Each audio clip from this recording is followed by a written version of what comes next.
नमस्कार दोस्तों, आज हम एक ऐसे रहस्य पर बात करने जा रहे हैं जो हर किसी के मन में कभी ना कभी जरूर आता है। मरने के बाद आत्मा क्या महसूस करती है?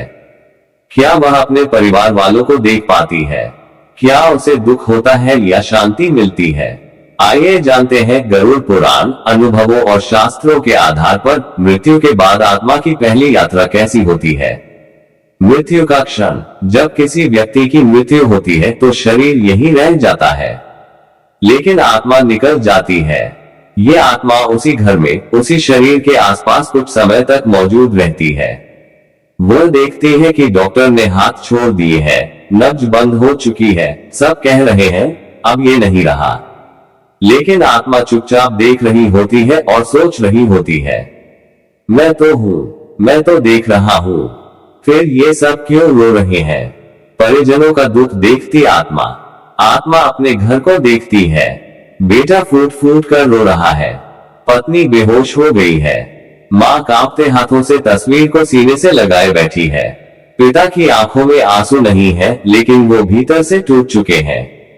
आत्मा सबसे बात करना चाहती है, अरे मैं यही हूँ, देखो मत रो, लेकिन उसकी आवाज कोई नहीं सुन सकता। ये सबसे बड़ा दुख होता है आत्मा के लिए, अपनों का दर्द देखकर भी कुछ ना कर पाना। अंतिम संस्कार और आत्मा की पीड़ा। फिर आता है अंतिम संस्कार का दिन। अपनों के हाथों से जब शरीर को अग्नि दी जाती है, आत्मा वहीं खड़ी सब देख रही होती है। गरुड़ पुराण कहता है, अग्नि में शरीर का जलना आत्मा को मानसिक रूप से विचलित करता है, क्योंकि वो जीवन भर उसी शरीर से जुड़ी रही होती है। फिर शुरू होती है 13 दिनों की यात्रा, जिसे शास्त्रों में प्रेत यात्रा कहा गया है। आत्मा का 13 दिनों का सफर। पहले दिन आत्मा को ये स्वीकार करने में समय लगता है कि उसकी मृत्यु हो गई है, वो अब भी घर में रहना चाहती है। दूसरे से 7वें दिन आत्मा अपने सभी प्रियजनों के पास जाती है, कभी बेटे के पास, कभी पत्नी के पास, कभी मंदिर में। वही ईश्वर से पूछती है, मैं तो अच्छा इंसान था, फिर मेरे साथ ऐसा क्यों हुआ।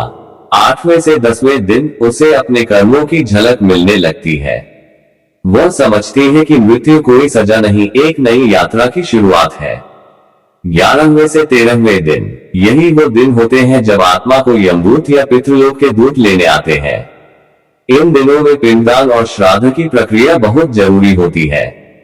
गरुड़ पुराण कहता है, यदि आत्मा को विदाई ना मिले तो वह यहीं भटक सकती है जब आत्मा को मोक्ष नहीं मिलता। अगर किसी की मृत्यु असमय हुई हो, जैसे दुर्घटना, आत्महत्या या दर्द भरी बीमारी, तो आत्मा लंबे समय तक यहीं रह जाती है।